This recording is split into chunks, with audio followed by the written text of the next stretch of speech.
సందేహం లేదు, సంశయం లేదు. ఆయన తిరిగి వస్తారు. యేసు ప్రభువారు చెప్పిన మాట అది, ఇదిగో నేను త్వరగా వచ్చుచున్నాను. ఒకసారి ఒక ప్రాంతంలో పాస్టర్ గారు దేవుని వాక్యం చెప్పడానికి వేరే సంఘానికి ఆయన ఆహ్వానించబడ్డారు. ఆయనకు ఒక బ్లేజర్ ఉంది, ఒక సూట్ ఉంది.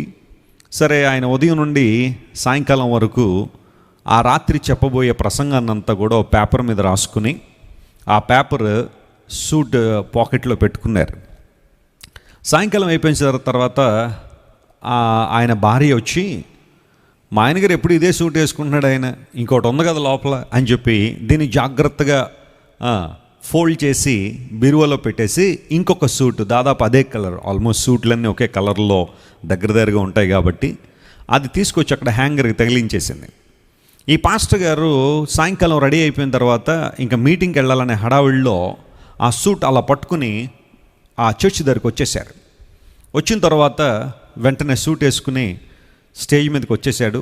పాస్టర్ గారు యవన బోధకుడు ఇప్పుడు అద్భుతమైన వాక్యం చెప్తాడని అనౌన్స్ చేయగానే ఈయన స్టేజ్ మీదకి వచ్చేసారు. ప్రజలందరూ కూడా ఈరోజు ఈ పాస్టర్ గారు చాలా గట్టిగా చెప్తారట వాక్యం, గెస్ట్ స్పీకర్ అని చెప్పి అందరూ చాలా ఆసక్తితో ఎదురు చూస్తూ ఉంటే ఈయన స్టేజ్ మీదకి ఎక్కిన తర్వాత పాకెట్లో చేయి పెడుతున్నాడు. ఎందుకోసం తెలుసా? ఇప్పుడు ఆయన చెప్పబోయే ప్రసంగం అంతా దేనిలో ఉంది? ఆ పాకెట్లో ఉందన్నమాట. పేపర్ కనబడాలి. సో ఈ రైట్ పాకెట్లో చేయి పెట్టాడు, పేపర్ కనబడలేదు. కొంచెం టెన్షన్ పడి లెఫ్ట్ పాకెట్లో చేయి పెట్టాడు, అక్కడ పేపర్ కనబడలేదు. అప్పుడు అర్థమైంది ఏదో జరిగింది. ఏం జరిగి ఉంటుంది? ఈ సూటు మారిపోయిందని గుర్తించాడు. ఇప్పుడు ఏం జరిగినా కానీ ఇప్పుడు వేదిక ఎక్కేశాడు కాబట్టి ఇప్పుడు ఏం చెప్పాలా? మీరు ఏదన్నా ఓ పాట పాడుతూ ఉండండి, నేను మళ్ళీ కోట్ వేసుకొస్తానంటే కుదురుతుందా? ఇంకా కుదరదు. ఇంకా అందరూ జాగ్రత్తగా గమనించేస్తున్నారు, వాక్యం ఏదో చెప్పేస్తున్నారని. ఈయన వేదిక ఎక్కాడు, కొంచెం టెన్షన్ బయలుదేరిపోయింది. ఇప్పుడు ఏ వాక్యం చెప్పాలనే ఆలోచనలో జ్ఞాపకం చేసుకుంటే ఉదయం నుండి సాయంకాలం దాకా ఆయన ఒక మాట రాసినట్టుగా గుర్తొచ్చింది. అదేనంటే ఐఎమ్ కమింగ్ వెరీ సూన్, నేను త్వరగా వచ్చుచున్నాను. బహుశా ఇదే మాట రెవల్యూషన్ 22:7 రాయబడిన మాటే ఆ పేపర్లో కొంచెం ఎక్కువసార్లు రాసినట్టుగా గుర్తొచ్చింది. వెంటనే మొదలుపెట్టాడు. ఆ ఒక్క మాట చాలు ఈరోజు ప్రసంగం ముగిద్దామనే ఆలోచనలో కొండంత ధైర్యంతో ప్రసంగం మొదలుపెట్టాడు. సహోదరులారా, ఇదిగో నేను త్వరగా వచ్చుచున్నాను అన్నాడు. అలాగేనండి అని అందరూ కూడా వింటున్నారు. ఈ లోపల సహోదరులారా, నేను త్వరగా వచ్చుచున్నాను అన్నాడు. వాళ్ళు కూడా బొర్రూపుతున్నారు. ఈ లోపల యవనస్తులు, పిల్లలు అందరినీ చూసి నేను త్వరగా వస్తున్నాను అని చెప్పి ఆయన అదే మాట సంబోధనలు మార్చి మాట్లాడుతున్నాడు. నేను త్వరగా వస్తున్నానని. సరే, ఇంకా ఈయన ఇంకేమైనా చెప్తాడేమో అనుకుంటే ఇంకేం చెప్పట్లేదు ఆయన.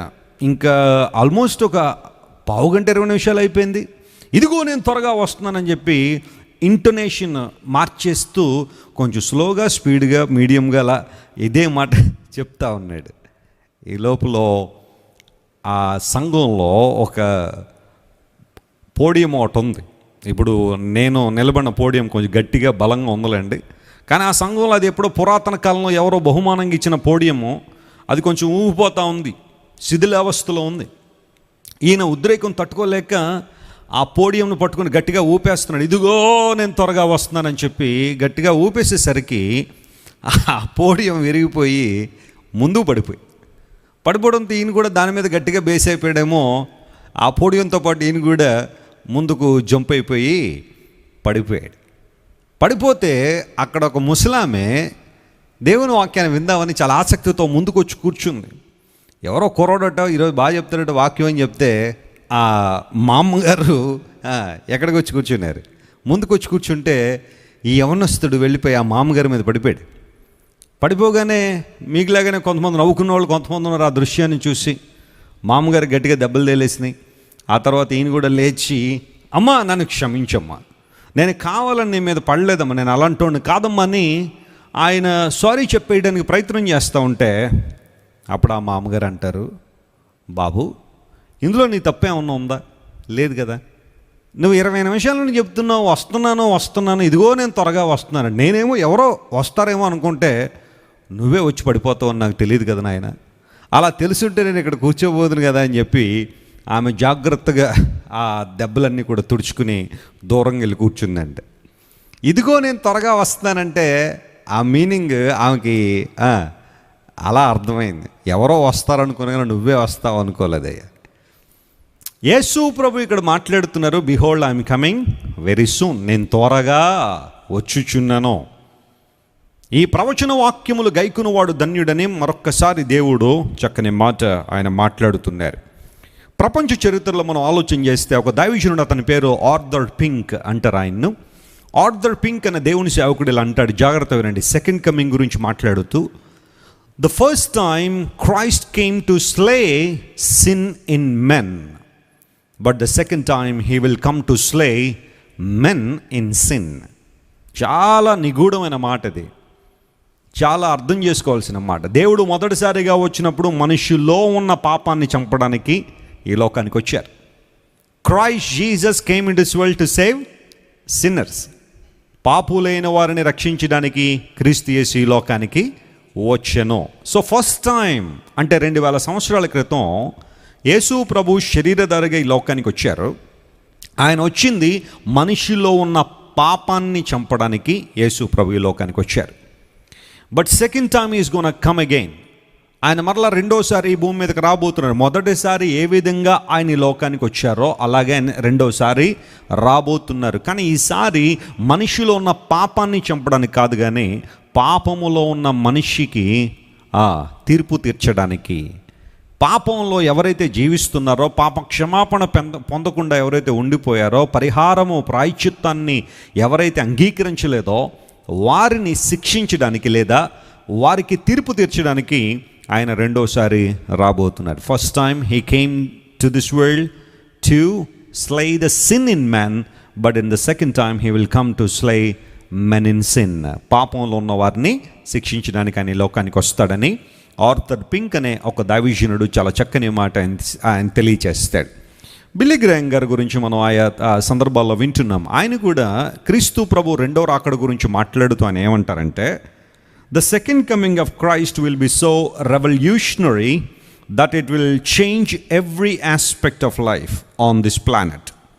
Christ will rain in righteousness, disease will be arrested, death will be modified, war will be abolished, nature will be changed, man will live as it was originally intended he should live.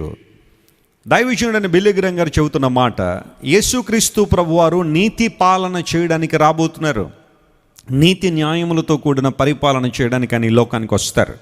ఆ సందర్భంలో పాపం అనేది ఉండదు, మరణం అనేది ఉండదు, యుద్ధాలు అనేవి ఉండవు, కరువులు కాటకాలు లేవు. ఆయన రెండవసారి ఈ లోకానికి వచ్చిన తర్వాత పరిస్థితుల్లో గొప్ప మార్పు, ఒక రెవల్యూషనరీ చేంజ్ ఈ భూమి మీద ప్రతి మానవుడు ఒక అద్భుతం రీతిలో అనుభవిస్తారని బిల్లీ గ్రాహం గారు రెండవ రాకడ గురించిన వివరాలు ఆయన తెలియచేస్తూ ఈ చక్కని మాట ఆయన తెలియచేస్తారు. ప్రపంచ ప్రఖ్యాతిగాంచిన దైవజనులందరూ కూడా, దేవుని ఆత్మ ద్వారా నింపబడి అద్భుతమైన సేవ చేసిన వాళ్ళందరూ కూడా క్రీస్తు ప్రభు రెండవ రాకడ కొరకు కనిపెట్టారు, కనిపెడుతూనే ఉన్నారు. ఈ విషయాన్ని అందరూ గుర్తుపెట్టుకోవాలి. యేసు ప్రభు ఈ లోకానికి వస్తారు రెండవసారి. మొదటిసారి ఆయన వచ్చారు, ఫస్ట్ అడ్వెంట్ అనేది జరిగిపోయింది. అందరూ బట్టే చరిత్ర 2 భాగాలుగా విభజించబడింది. ఈరోజు మనం ఏ శకంలో ఉన్నాం చెప్పండి? శాతవాహన శకంలో ఉన్నావా, శాలివాహన శకంలో ఉన్నావా? యేసు ప్రభు శకంలో ఉన్నాం. ఎవరు కాదన్నా ఒప్పుకున్నా మనం BC AD అనే ఆ మాటలు వాడుతున్నామంటే కాలానికి యేసు ప్రభు కాలాన్ని విభజించారు. 2 భాగాలుగా కాలం విభజించబడింది. ఈ రోజుల్లో కొంతమంది మేము AD అనే మాట వాడడం, CE అనే మాట వాడతామని, కామన్ ఎర్ర అనే మాట వాడతామని చాలామంది అనుకుంటున్నారు. అది నువ్వు నేను మార్చేస్తే జరిగిపోయేది కాదు. AD అనగా anno Domini, in the year of the Lord, యేసుక్రీస్తు ప్రభువారి సంవత్సరము అనే మాట అక్కడుంది. So before Christ and AD అనగా ఆ మాటలు యేసు ప్రభు మొదటి రాకడను సూచించే మాటలు. ఆయన చరిత్రను 2గా ఆయన విభజించారు. ఏ ఒక్కరు ఇది కాదనలేని సత్యం. It's an infallible truth. అయితే ప్రియులరా, బైబిల్ గ్రంథం కేవలం యేసు ప్రభు యొక్క మొదటి రాకడ గురించి మాత్రమే కాదు, ఆయన రెండవ రాకడ గురించి కూడా చాలా క్లియర్గా చాలా వచనాలు ఇటు పాత నిబంధనలోనూ అటు క్రొత్త నిబంధనలో కూడా చూస్తున్నాం. You know one thing dear friends, the Bible is all about Jesus. పరిశుద్ధ గ్రంథం అంతా కూడా యేసుక్రీస్తు ప్రభువును గురించిన వివరాలు రాయబడ్డాయి. కాబట్టి పాత నిబంధనలో ప్రాముఖ్యంగా మనం గమనిస్తే చూడండి, మనం బైబిల్ గ్రంథాన్ని జాగ్రత్తగా పరిశీలన చేస్తే పాత నిబంధన, ఓల్డ్ టెస్టమెంట్. టెస్టమెంట్ అనే మాట టెస్టర్ అనే ఒక లాటిన్ పదంలోంచి వచ్చింది.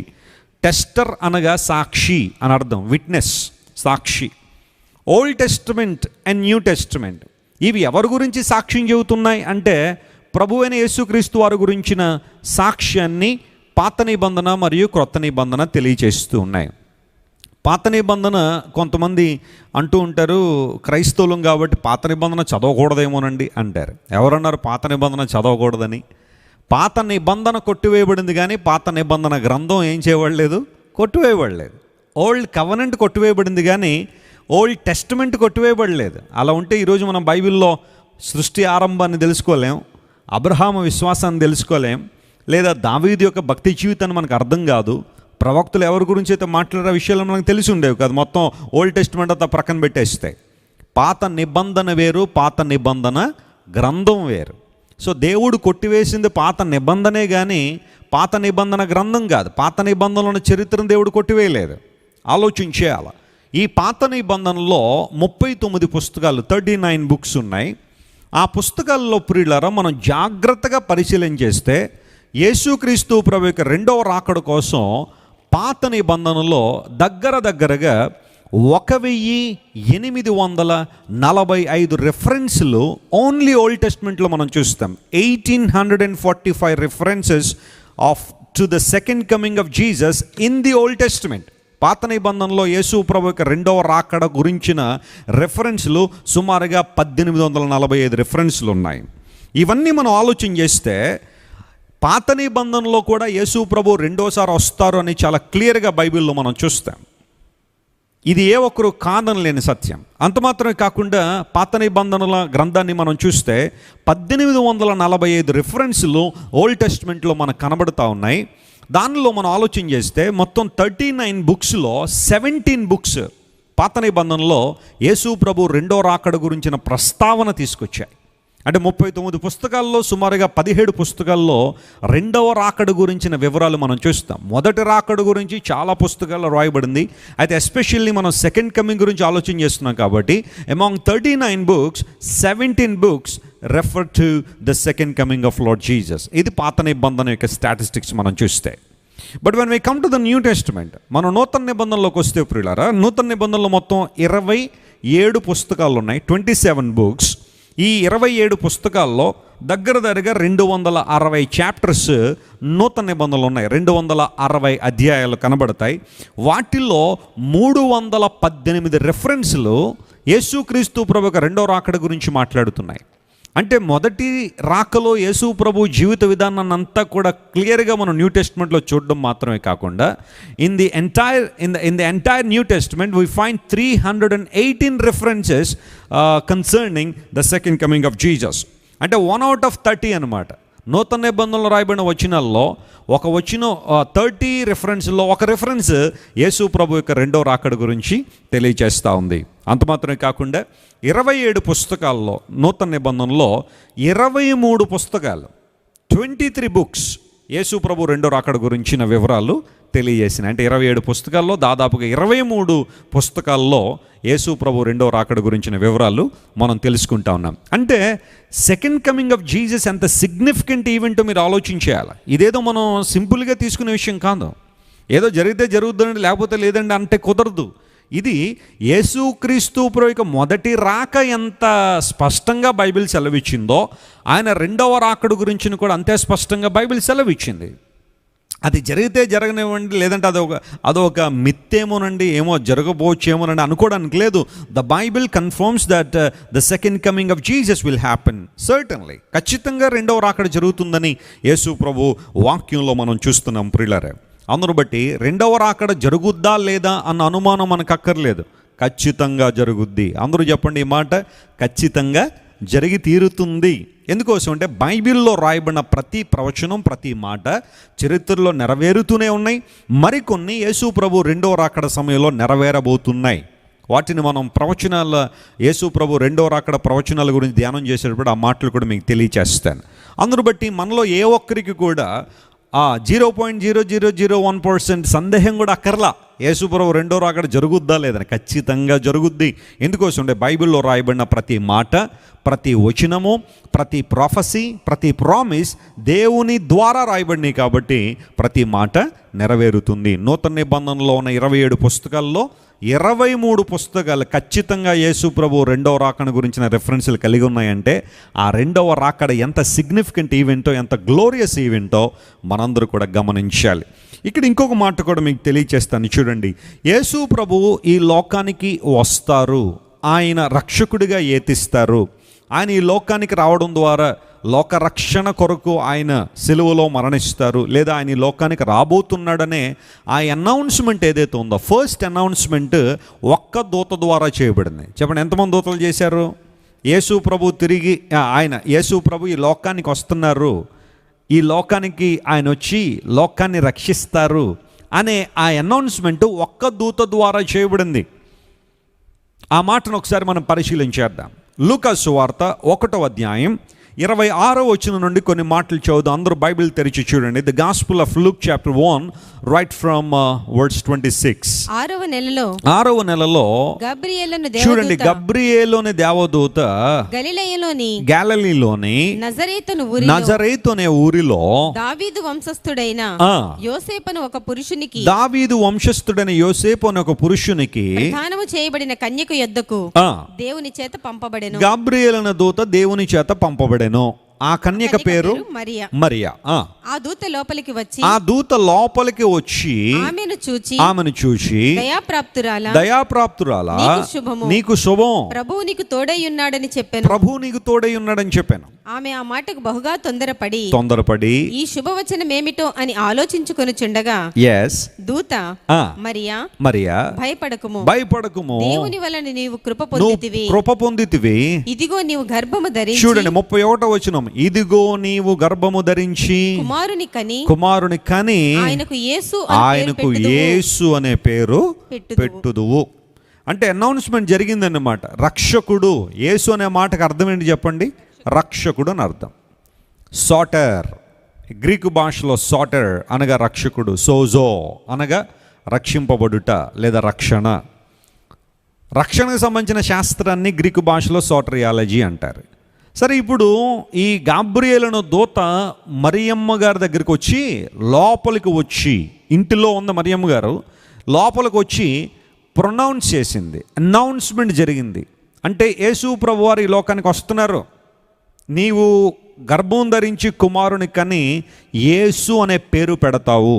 ఇంకా తర్వాత ఆయన ఏం చేస్తారు ఇవన్నీ కూడా క్రింద గబ్రియేలును దూత మాట్లాడుతూ ఉంది. అంటే ఫస్ట్ అనౌన్స్మెంట్ ఒక్క దూత ద్వారా. గబ్రియేలుని దేవదూత అని ఉందా లేదా దేవదూతలు అని ఉందా?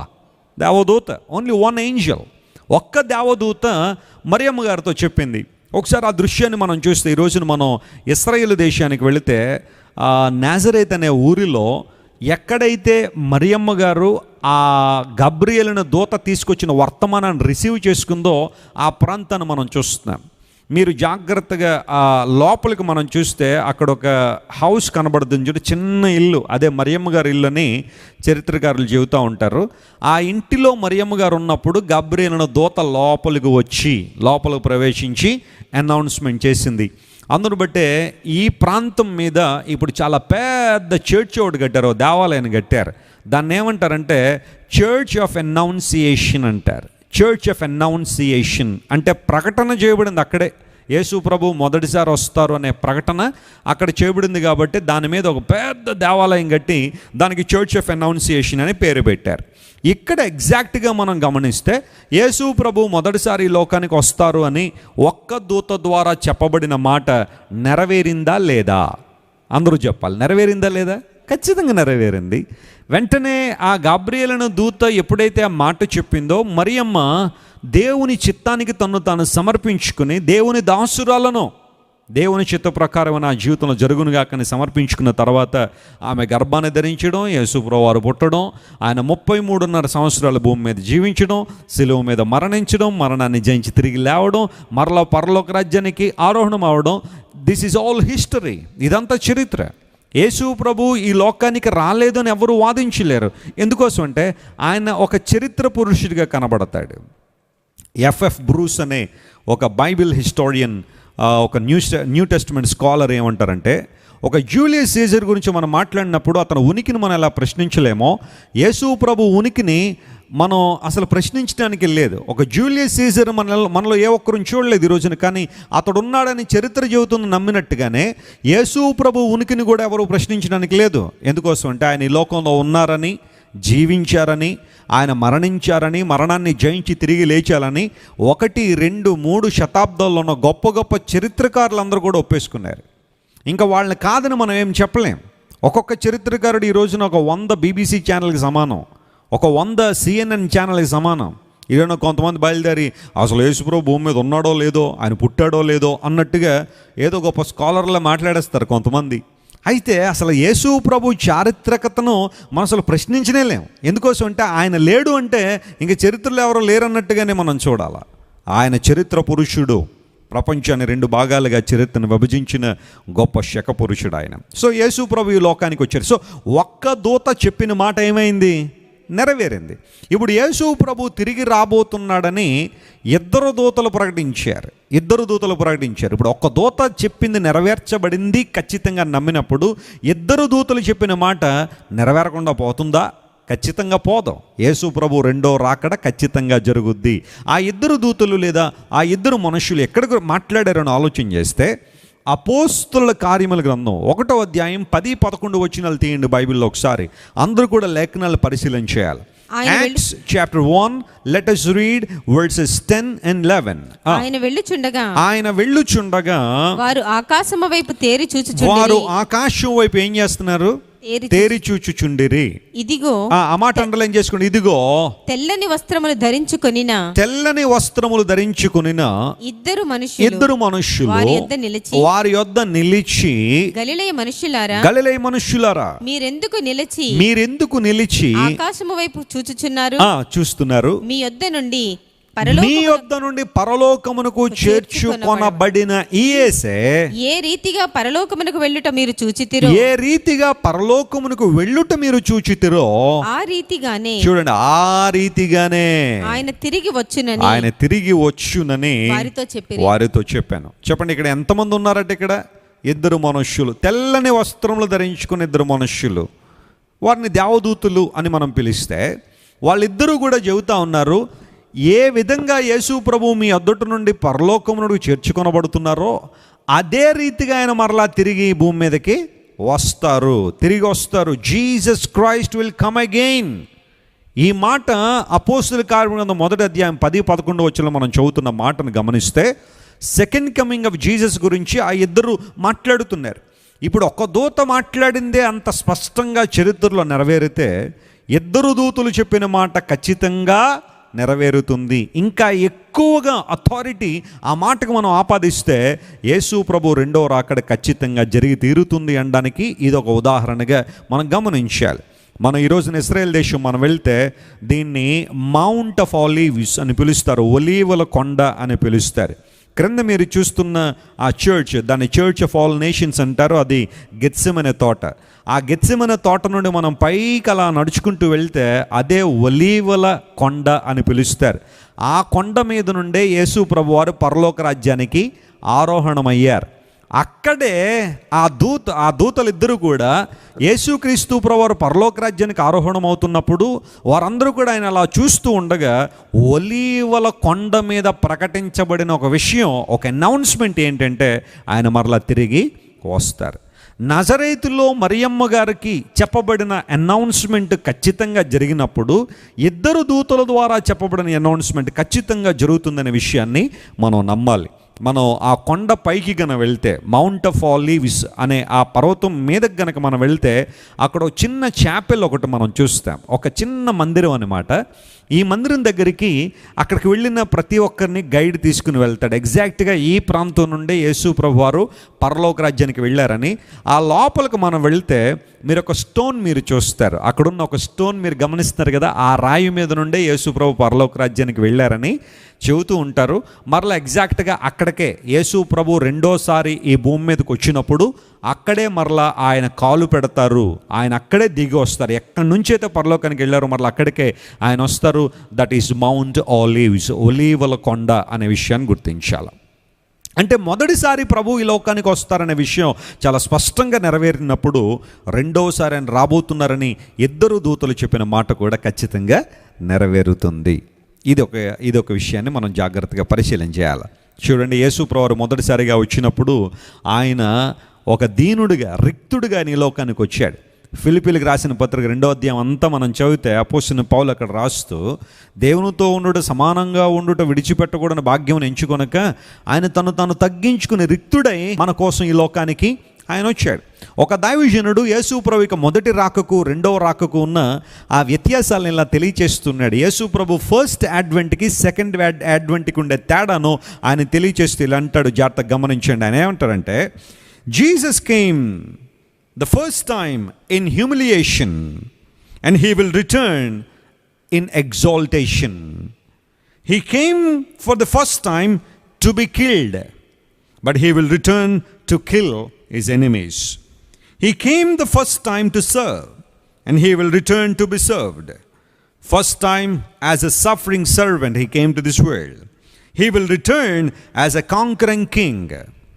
The challenge the book of Revelation makes every person is to be ready for his return. యేసు ప్రభు మొదటిసారిగా ఆయన రిక్తుడిగా ఏమీ లేనివాడిగా లోకానికి వచ్చాడు.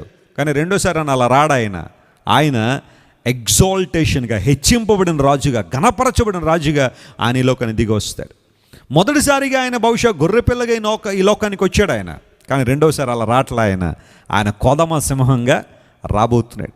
మొదటిసారి మనుషుల ద్వారా చంపబడడానికి ఈ లోకానికి వచ్చారు. కానీ రెండోసారి ఆ పని జరగదు. ఆయన ఒక కాంకరింగ్ కింగ్, ఆయన జయించిన రాజుగా, జయ వీరుడిగా ఆయన ఈ లోకానికి రాబోతున్నాడు.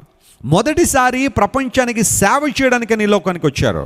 కానీ రెండోసారి ఆయన మన సేవలను పొందుకోవడానికి ఈ లోకానికి రాబోతున్నారని ఆ వ్యత్యాసం అనేది మనం గమనించాలి.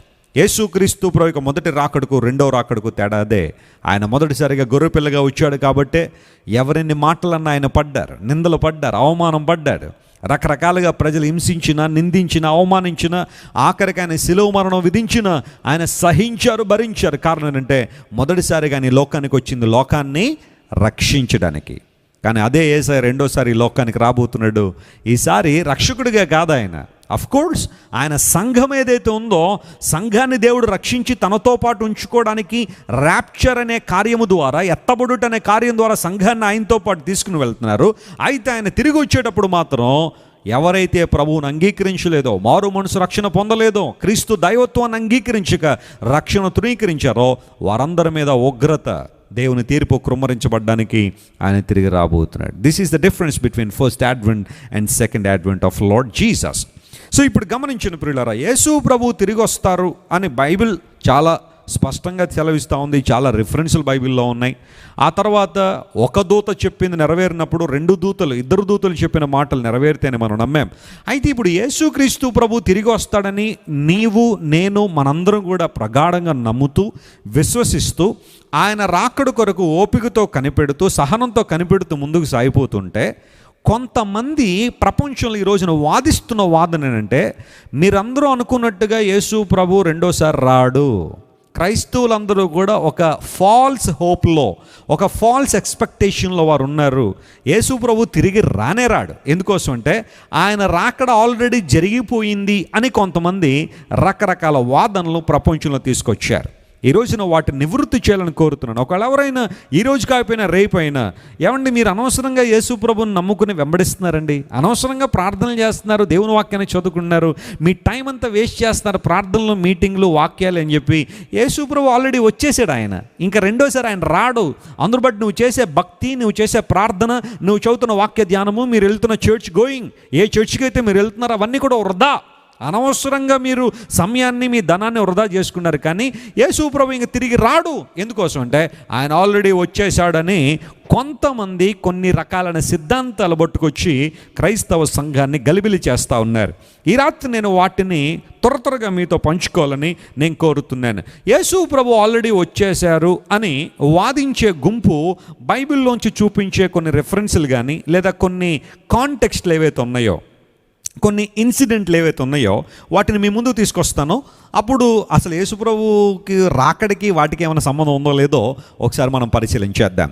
మొట్టమొదటిగా మత్తయి సువార్త 16వ అధ్యాయము 28వ వచనం దగ్గరికి రండి. అందరూ జాగ్రత్తగా బైబిల్ చదవాలి. మాథ్యూ చాప్టర్ 16 and verse 28లో యేసు ప్రభు మాట్లాడిన ఒక మాటను కొంతమంది ఈ రోజుల్లో వక్రీకరిస్తూ ఉన్నారు. ఇక్కడ నిలిచి ఉన్న వారిలో కొందరు మనుష్య కుమారుడు తన రాజ్యముతో వచ్చుట చూచు వరకు మరణము రుచి చూడరని నిశ్చయముగా మీతో చెప్పుచున్నాను అనే మాట. ఇక్కడ యేసు ప్రభు మాట్లాడుతూ verily I say unto you, మీతో నిత్యంగా మాట్లాడుతున్నాను, నేను మరలా వచ్చే వరకు, మనుష్య కుమారుడు తన రాజ్యముతో వచ్చుట చూచు వరకు ఇక్కడున్న వారిలో కొంతమంది మరణాన్ని రుచి చూడరు.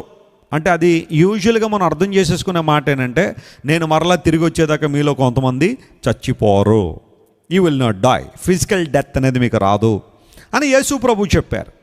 అందును బట్టి శిష్యులందరూ కూడా, ఎందుకంటే అక్కడ యేసు ప్రభుతో ఉన్న వాళ్ళ శిష్యులే, ఇప్పుడు శిష్యులందరూ కూడా ఏ సమయంలో చనిపోయారు, చిట్ట చివరి శిష్యుడు ఏ సమయంలో చనిపోయాడో గనక మనం వెరిఫై చేస్తే ఈ లోపల యేసు ప్రభు వచ్చేసి ఉండాలా.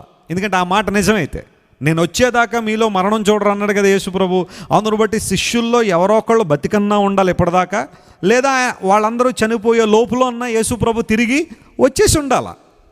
అందును బట్టి యేసు ప్రభు తిరిగి రావడం అనేది జరగదు. ఈ మాట ప్రకారం యేసు ప్రభు మొదటి శతాబ్దంలోనే తిరిగి వచ్చేసి ఉండాలి. రెండవ రాకడ అనేది ఫస్ట్ సెంచరీలో జరిగిపోయి ఉండాలని కొంతమంది వాదిస్తున్నారు. ఇప్పుడు చూడండి ఒకసారి యోహాను గారి జీవితాన్ని ఒకసారి మనం ఆలోచన చేస్తే, యేసు ప్రభు వారి శిష్యుల్లో చెప్పండి, యేసు ప్రభు వారికి ఎంతమంది శిష్యులు ఉన్నారని చెప్పుకున్నాం బైబిల్లో? 12 మంది శిష్యులు. 12 మంది శిష్యుల్లో చిట్ట చివరిగా చనిపోయిన వాడు యోహాను గారు.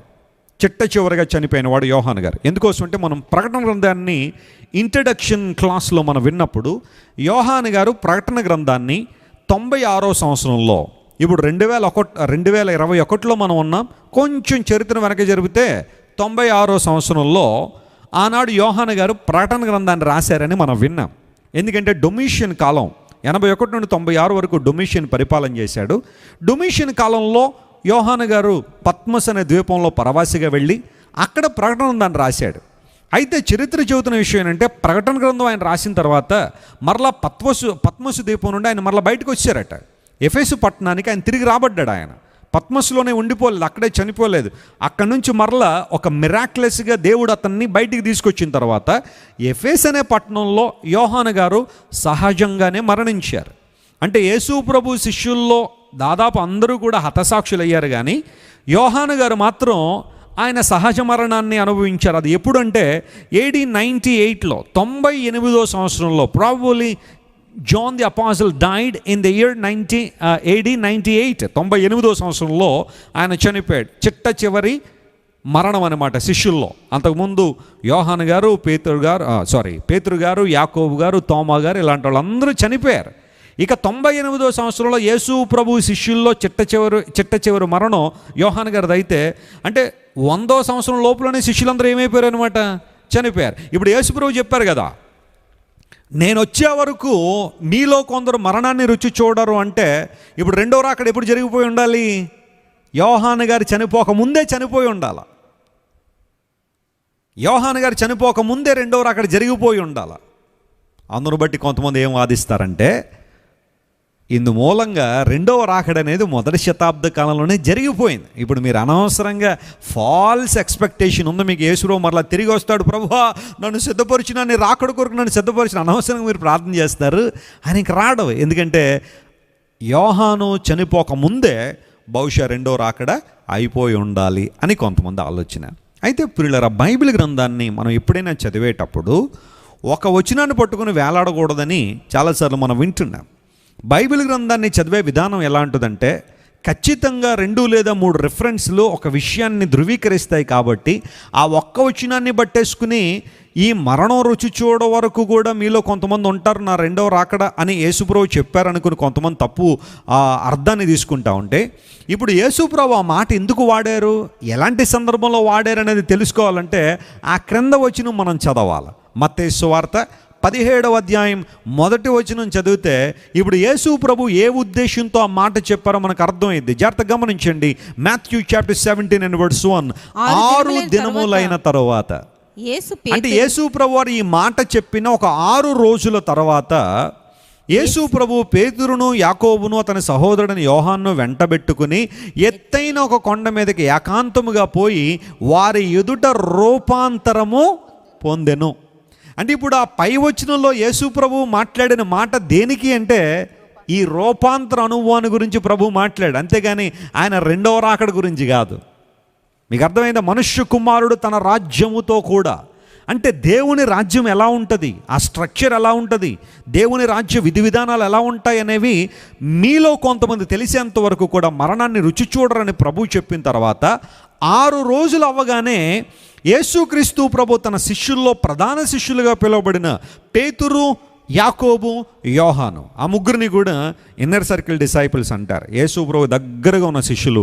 ఆ ముగ్గురిని వెంటబెట్టుకుని పోయి ఒక ఎత్తైన కొండ మీదకి వెళ్ళి యేసు ప్రభు రూపాంతరం పొందాడు అని బైబిల్లో రాయబడింది. ట్రాన్స్ఫిగరేషన్ అనే మాట గమనించాలి.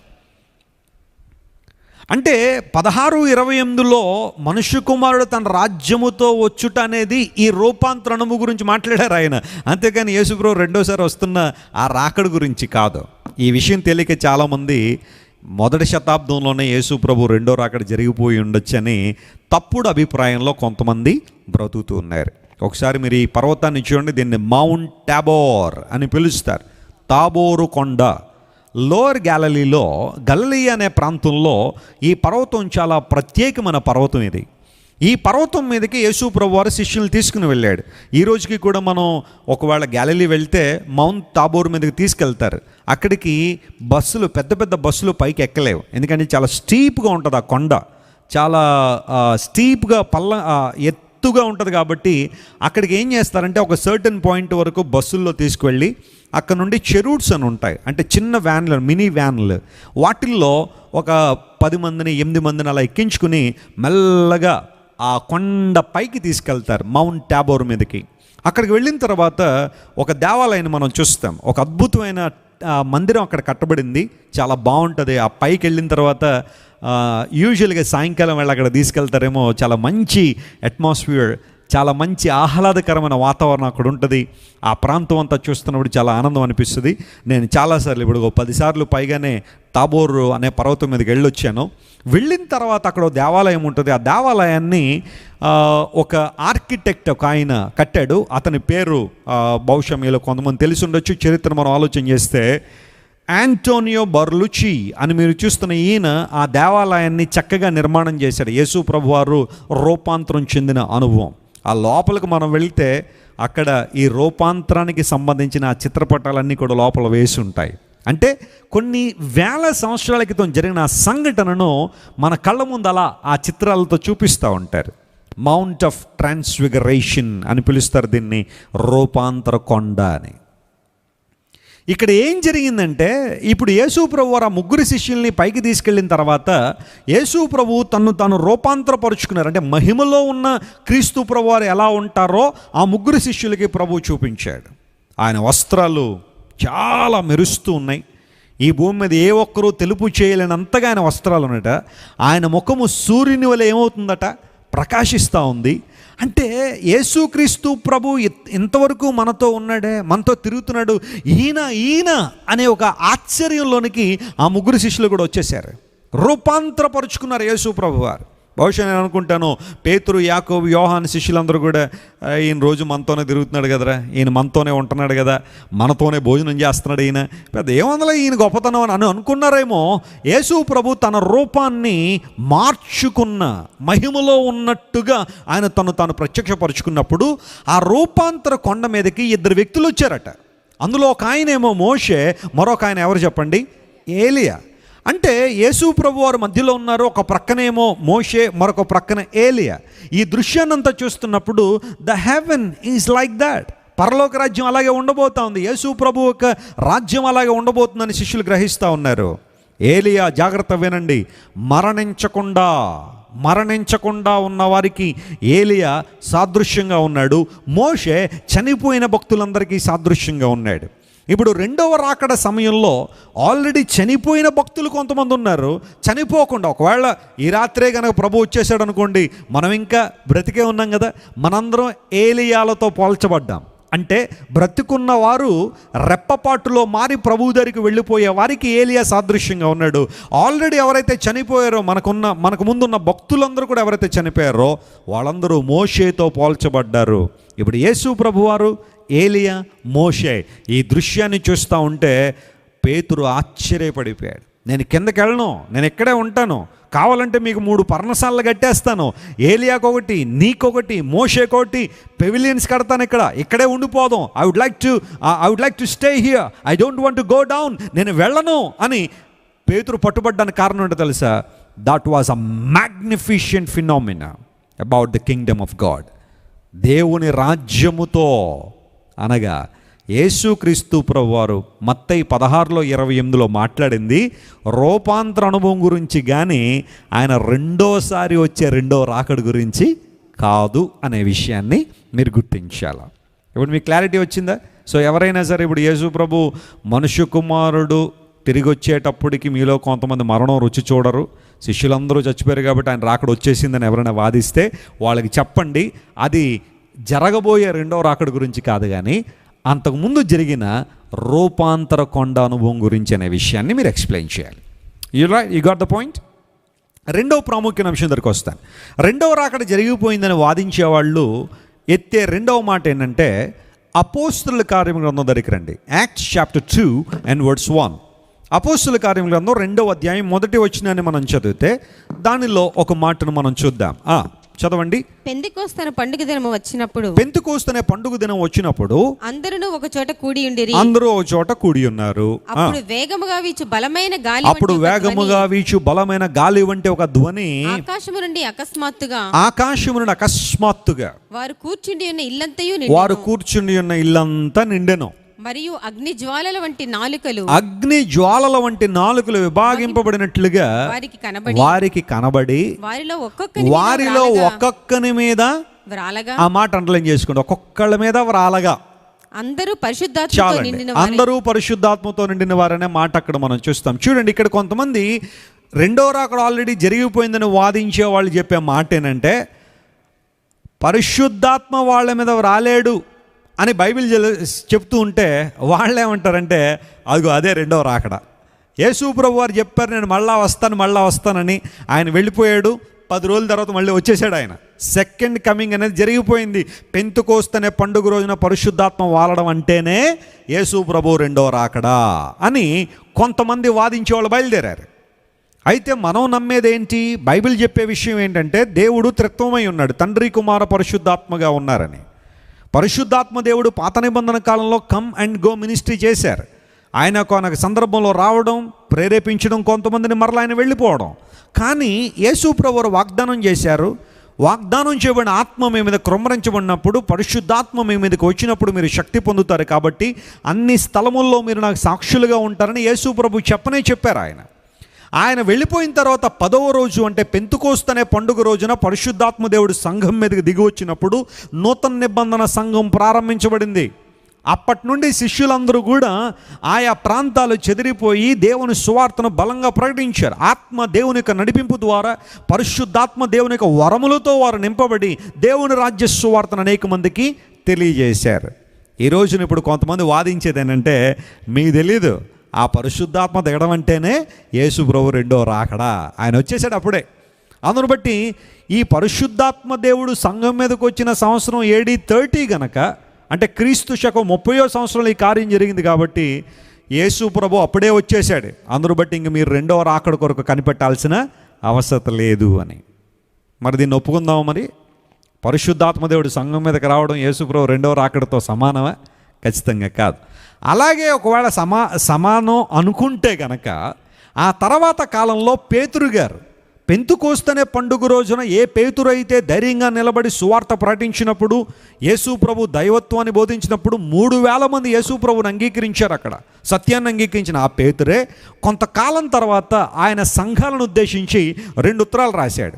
అందులో ఒక ఉత్తరంలో ప్రియులారా పేతురు గారు ప్రస్తావించిన మాటను మనం చూద్దాం. చూడండి, పేతురు రాసిన 2వ పత్రిక 3వ అధ్యాయం 11-12 వచనాలు తీయండి ఒకసారి. పెంతుకోస్తనే పండుగ రోజున దేవుని సువార్తను ప్రకటించిన దావీదుడైన పేతురు రాసిన ఉత్తరాల్లో 2వ ఉత్తరం 3వ అధ్యాయం 11-12 వచనాలు మనం చదువుదాం. ఇవన్నీ ఇట్లు లయమైపోవునవి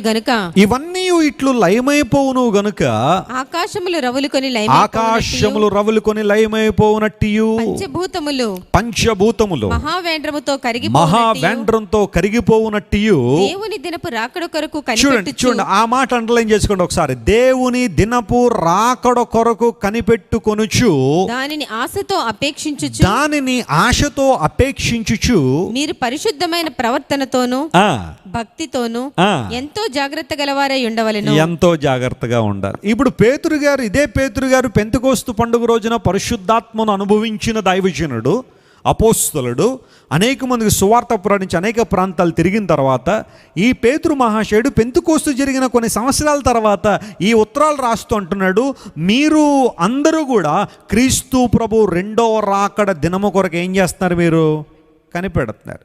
ఒకవేళ నిజంగా పరిశుద్ధాత్మ దేవుడు దిగి రావడమే యేసు ప్రభు 2వ రాకడ అయి ఉంటే పేతురు ఈ మాటలు చెప్పాల్సిన అవసరం లేదు. ఖచ్చితంగా తన ఉత్తరంలో ఎక్కడో చోట మెన్షన్ చేసి ఉండేవాడు, అదే యేసు ప్రభు 2వ రాకడ, మీరు అనవసరంగా వేరే రాకడ కనిపెట్టాల్సిన అవసరం లేదనేవాడు. కానీ పెంతెకోస్తు పండుగ రోజున పరిశుద్ధాత్మ కృమ్మరించబడ్డం అనేది 2వ రాకడ కాదది. అందును బట్టే పేతురు గారు మరలా ఈ విషయాన్ని ప్రస్తావిస్తూ పంచభూతములు మిక్కుటమైన వేండ్రంతో లయమైపోయే రోజు ఒకటి రాబోతుంది, అదే దేవుని రాకడ దినము.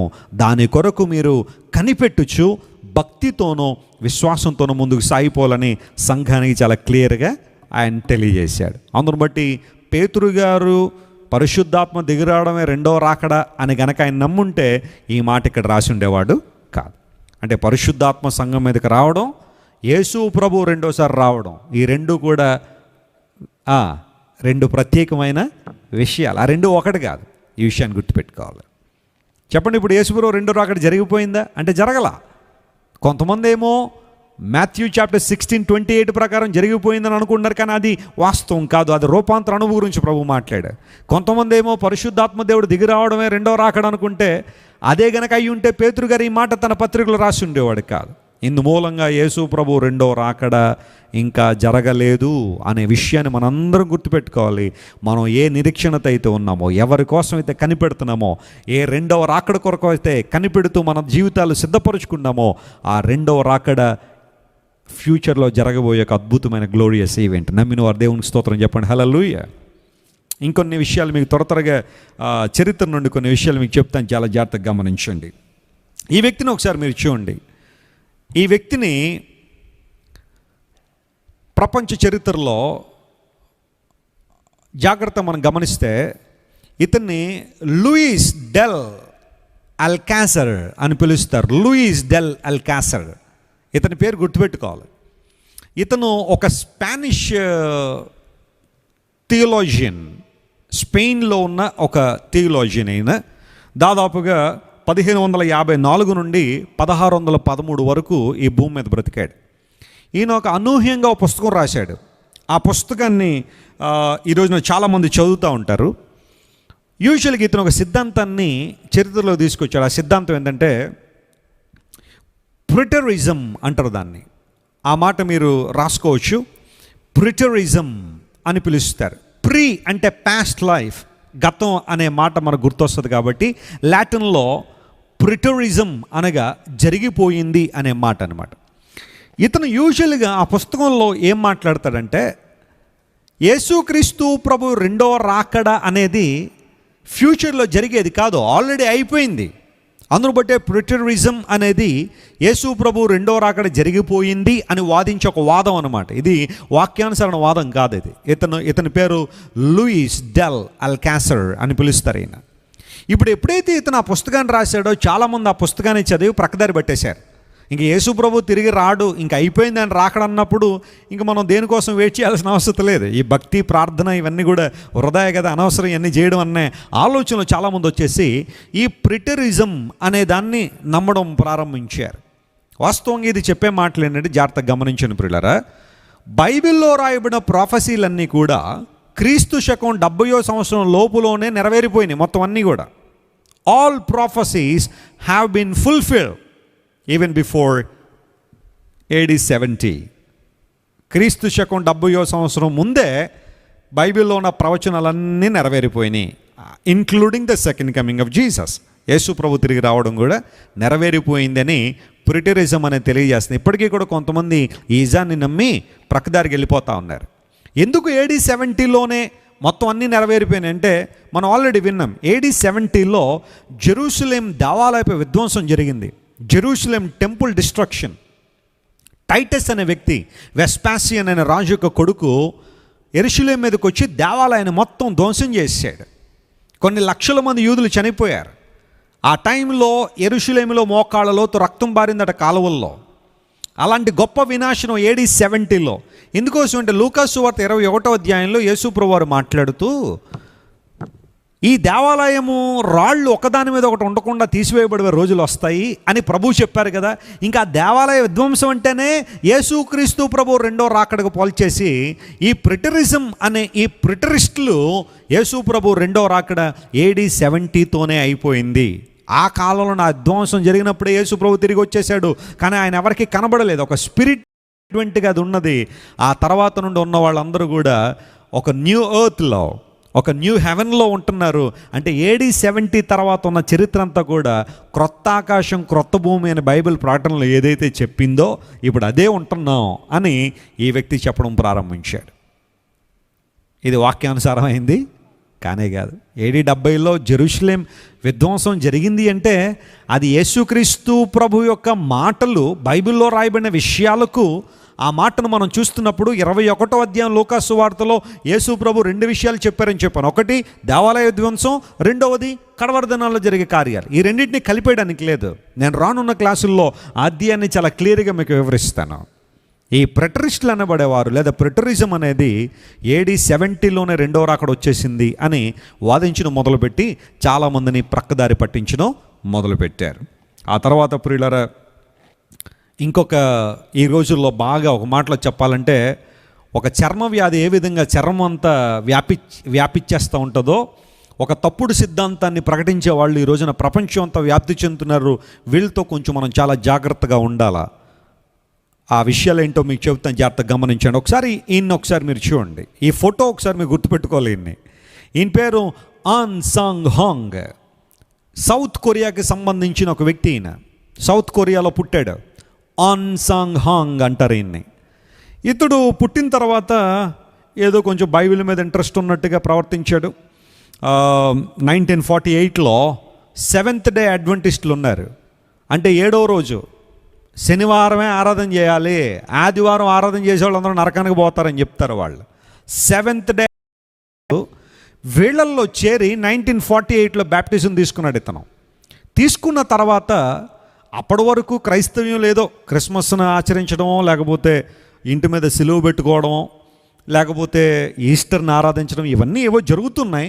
ఇంక అవన్నీ తప్పు, అవి చేసే వాళ్ళందరూ నరకానికి పోతారనే ఒక విభిన్నమైన బోధలు తీసుకొచ్చి కొంచెం ఫేమస్ అయిన తర్వాత church of God Jesus witnesses అనే ఒక చర్చ్ని స్టార్ట్ చేశాడు ఇతను. అతనికి ఒక భార్య ఉండేది. మరి కొన్ని కారణాలు బట్టి ఆమె చచ్చిపోయిందో లేకపోతే వదిలేసాడో తెలియదు, కానీ అతని దగ్గర ఉండే ఒక ఆమెను రెండో భార్యగా చేసుకున్నాడు.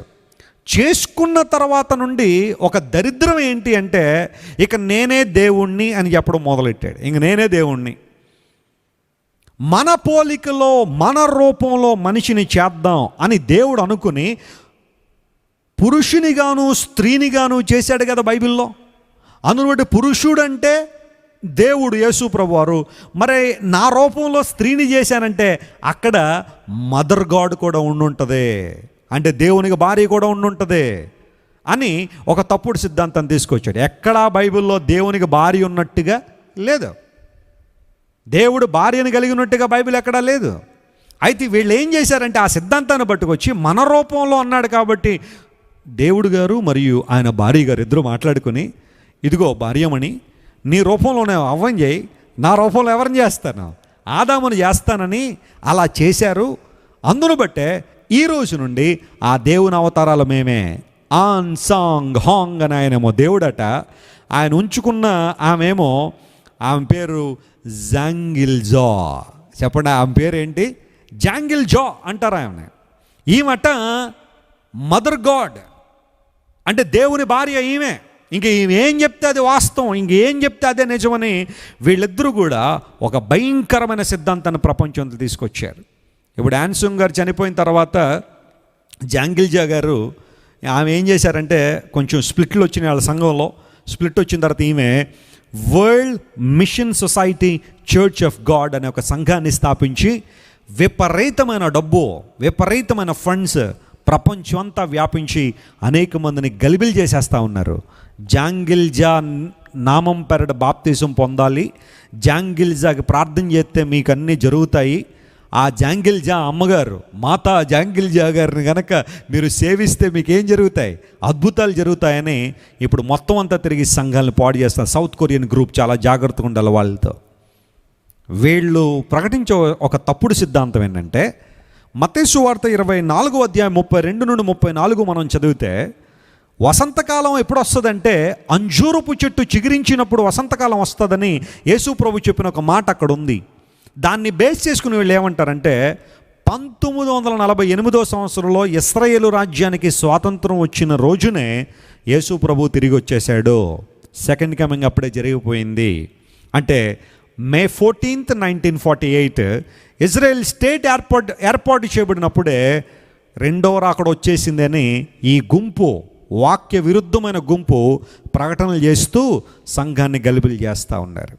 ప్రెటరిస్టులేమో AD 70లో వచ్చేసిందని, ఈ వీళ్ళేమో World Mission Society Church of God అని ఈ సంఘం వాళ్ళేమో 1948లో ఇశ్రాయేల్ దేశానికి స్వాతంత్రం వచ్చిన రోజునే యేసు ప్రభు రెండో రాకడ వచ్చేసిందని వీళ్ళు కూడా ప్రకటిస్తూ సంఘాన్ని గలిబిలి చేస్తూ ఉన్నారు. ప్రియులారా, రెండేమో బైబిల్ గ్రంథంలో ఉన్న విషయాలు, రెండేమో చారిత్రాత్మక విషయాలు మీకు తెలియచేసిన రాత్రి ఈ నాలుగింటిని మనం బేరీజు వేస్తే యేసు ప్రభు రెండో రాకడ ఇంకా జరగలేదు, అది జరగబోయే ఒక మహిమాన్వితమైన కార్యం. స్తోత్రం చెప్పండి, హల్లెలూయా. ఈరోజు నీవు నేను ఏ నిరీక్షణతో అయితే ఉన్నామో, ఏ రెండవ రాకడ కొరకైతే మనం కనిపెడుతున్నామో, అది అబద్ధం కాదు, అది అవాస్తవం కాదు, అది జరిగిపోయింది కాదు. That will happen very soon. అది ఎప్పుడు అనేది మనం ఆలోచించేద్దాం. అయితే దానికి ముందు మనం గమనించాల్సింది, నా యేసయ్య రాకడ జరగబోయేదే కానీ ఆల్రెడీ జరిగిపోయింది కాదు. నీవు చేస్తున్న ప్రార్థన, నువ్వు చేస్తున్న భక్తి, నీ విశ్వాసము, దేవుని కొరకు నువ్వు పడుతున్న ప్రయాస, అది వృధా పోయేది కాదు. ఒకవేళ యేసు ప్రభు గనక ఆల్రెడీ వచ్చేసాడు గనక అయ్యుంటే ఇంక వీటన్నిటికీ అర్థం లేదు. ప్రార్థనకు కానీ వాక్యానికి కానీ ఇంకెందుకు చేయాలి మనం ప్రార్థన? ఇంకెందుకు చదవాలి మన దేవుని వాక్యం? ఇంకెందుకు రావాలి మనం దేవుని మందిరానికి? ఇంకెందుకు అంగీకరించాలి యేసు ప్రభుని? మనం ఆలోచించేయండి ప్రియులారా. ఆయన తిరిగి రాబోతున్నాడు అనే ఆ గొప్ప సత్యమే మనల్ని ఈ రోజుల్లో విశ్వాసంతో, నిరీక్షణతో నింపుతుంది. కాబట్టి ఇదిగో నేను త్వరగా రాబోతున్నాను అనే మాట ఇంకా యాక్టివ్లోనే ఉంది. స్తోత్రం చెప్పండి, హల్లెలూయా. అది చనిపోయిన మాట కాదు, లేదా అయిపోయిన మాట కాదు. ఇదిగో నేను త్వరగా వచ్చుచున్నాను. Christ is coming very soon. అందరూ బట్టి ఎవరో ఏదో చెప్పారని, ఆయన రెండవ రాకడ ఆల్రెడీ జరిగిపోయిందనే ఆ మాటలు యూట్యూబ్లోనూ అక్కడ ఇక్కడ మీరు విని మీ విశ్వాసాన్ని పాడు చేసుకోకండి. దేవుని సేవకుడిగా చెబుతున్నాను, రెండవ రాకడ జరగబోయే ఒక కార్యం. ప్రభువు తన చిత్తానుసారంగా తన సమయంలో ఆ గొప్ప కార్యాన్ని ప్రపంచంలో జరిగించబోతున్నారు కనుక let us wait for that day. Let us wait for that day with patience and perseverance. ఓపికతో, సహనంతో యేసు ప్రభు రెండో రాకడ కొరకు మనం కనిపెడదాం. రేపు రాత్రి యేసు ప్రభు రెండోసారి వచ్చే ఆ తేదీ మనకు తెలుస్తుందా అనే విషయం మీద దేవుని వాక్యాన్ని అందిస్తాను. చాలా ఇంట్రెస్టింగ్ టాపిక్, ఎవరు మిస్ అవ్వద్దు. యేసు ప్రభు రెండోసారి వస్తే ఆ తేదీ మనకు తెలుస్తుందా అనే విషయం మీద రేపు రాత్రి దేవుని వాక్యాన్ని అందిస్తాను. కళ్ళు మూసుకోండి, ప్రార్థన చేసుకుందాం. అందరూ కళ్ళు మూసుకోండి, ప్రార్థన. ఇంతవరకు దేవుడు మనతో మాట్లాడిన ప్రతి మాటను బట్టి దేవునికి మహిమ చెల్లిద్దాం. అవును, మీరందరూ కూడా భక్తితోనూ విశ్వాసంతోనూ యేసుక్రీస్తు ప్రభు రెండో రాకడ కొరకు కనిపెడుతున్నారు. ఈ నిరీక్షణ, ఈ కనిపెట్టడం అనేది వృధా పోయేది కాదు. Christ is coming very soon. ఆయన తిరిగి రాబోతున్నాడు. రెండో రాకడ జరిగిపోయింది కాదు అది. అది అది క్రైస్తవులు మోసం చేయాలని చెప్పే మాట కాదు అది. AD 70లోనో లేదా AD 1948లోనో యేసుప్రభు రెండో రాకడ రాలా. కొంతమంది దురుద్దేశాలతో చెప్పిన మాటలే కానీ వాస్తవం బైబిల్ సెలవిస్తూ ఉంది. ప్రభువు రాకడ ఇంకనో జరగబోయే ఒక అద్భుతమైన కార్యం అదే. పెంతెకోస్తనే పండుగ రోజున పరిశుద్ధాత్మ దేవుడు సంఘం మీద దిగి వచ్చింది. యేసు ప్రభు రెండో రాకడ కాదది. అలా అయి ఉంటే పేతురు గారు ఆ మాట రాసి ఉండేవాడు కాదు. మనందరం కూడా ప్రభు రాకడ కొరకు కనిపెడుతున్నాం. Christ is coming very soon. ఆయన మొదటిసారిగా గొర్రె పిల్లగా ఈ లోకానికి వచ్చారు, కానీ రెండవసారి ఆయన కోదమ సింహంగా రాబోతున్నాడు. మొదటిసారి మనలో ఉన్న పాపాన్ని చంపడానికని ఈ లోకానికి వచ్చారు యేసు ప్రభు వారు, రక్షకుడిగా ఈ లోకానికి వచ్చారు. కానీ రెండవసారి ఎవరైతే రక్షణను తృణీకరించారో, ఎవరైతే మారు మనసును తృణీకరించారో అలాంటి వారందరికీ తీర్పు తీర్చడానికి యేసు ప్రభు ఈ లోకానికి రాబోతున్నారు. ఈరోజు నీవు రక్షకుడైన ప్రభుని హృదయంలో చేర్చుకుంటే ఆ తీర్పును తప్పించుకుంటా, ఆ ఉగ్రతను తప్పించుకుంటా. అలా కాని పక్షంలో ఒక రోజున ఉగ్రత పాత్రలు కుమ్మరించబడినప్పుడు వాటిని అనుభవించాల్సిన పరిస్థితి వస్తుందేమో. ఆలోచించదు. ఈ రాత్రి ప్రభు తిరిగి రాబోతున్నాడనే విశ్వాసమే మన జీవితంలో ఉంది. అది జరిగిపోయిన కార్యం కాదు, అది జరిగిపోయిన ఈవెంట్ కాదు. అది ఒక దైవజనుడు యేసు ప్రభు రెండో రాకడ గురించి మాట్లాడుతున్నాడంటే అది ఇక ముందు జరగబోయే కార్యమే. నా ప్రభు అని యేసయ్య అతి త్వరలో రాబోతున్నాడు తన రాజ్య స్థాపన చేయడానికి. Hallelujah. Father we thank you Lord. ఈ రాత్రి నువ్వు మాతో మాట్లాడిన ప్రతి మాటను బట్టి నీకు స్తోత్రాలు చెల్లిస్తున్నాను. రెండవ రాకడ అయిపోయింది. మీరు చేస్తున్న భక్తి, మీరు చేస్తున్న ప్రార్థన, మీరు చేస్తున్న ఈ మీకున్న విశ్వాసం ఇవన్నీ కూడా వ్యర్థమే. ఎందుకంటే యేసు ప్రభు రెండోసారి వచ్చేసాడు ఆయన అని కొంతమంది అబద్ధాలు చెప్పడం ద్వారా సంఘంలో కొంతమంది గలిబిలితో ఉన్నారు. కానీ రాత్రి ఆ గలిబిలి, సంశయాలు, సందేహాలన్నీ మీరు తొలగించినందుకు నీకు స్తోత్రాలు. నువ్వు మా కోసం రాబోతున్నావు ప్రభు. నేను వెళ్ళి మీ కొరకు స్థలము సిద్ధపరుస్తానని మాట్లాడిన దేవుడు, మా కొరకు తిరిగి రానయ్యున్నావు గనుక నీకు స్తోత్రాలయ్యా. ఈ రాత్రి ఓ దేవ, ఎంతమంది అయితే మాటలు విన్నారో వారందరూ మీరు ముట్టండి, బలపరచండి, సమృద్ధైన జీవంతో ప్రతి ఒక్కరు నింపండి అయ్యా. వాక్య సత్యాలు తెలుసుకోవడం ద్వారా అనేక మంది నీకు దగ్గరగా జీవించడం వల్ల ఎందుకంటే అపవాది కొన్నిసార్లు రకరకాలైన తప్పుడు బోధలు కొంతమంది హృదయాల్లో నాటి అయ్యా నీకు దూరం చేసేస్తున్నాడు. మేం కనిపెడుతున్న మాలో ఉన్న నిరీక్షణ ఒక అబద్ధం కాదు, వృధా కాదని రాత్రి మీరు మాతో మాట్లాడారు. నువ్వు త్వరగా రాబోతున్నావు గనుక ప్రభు నీ కొరకు మేమందరం సిద్ధపడి జీవించడానికి సహాయం చేయండి, బలపరచండి. ఈ రాత్రి వాక్యం విన్న ప్రతి ఒక్కరిని మీరు ముట్టండి, నూతన శక్తితో నింపండి. రేపటి నుంచి ఇంకా మేము లోతైన విషయాలు ధ్యానం చేయబోతుండగా రెండవ రాకడ సూచనలు ఇలాంటివన్నీ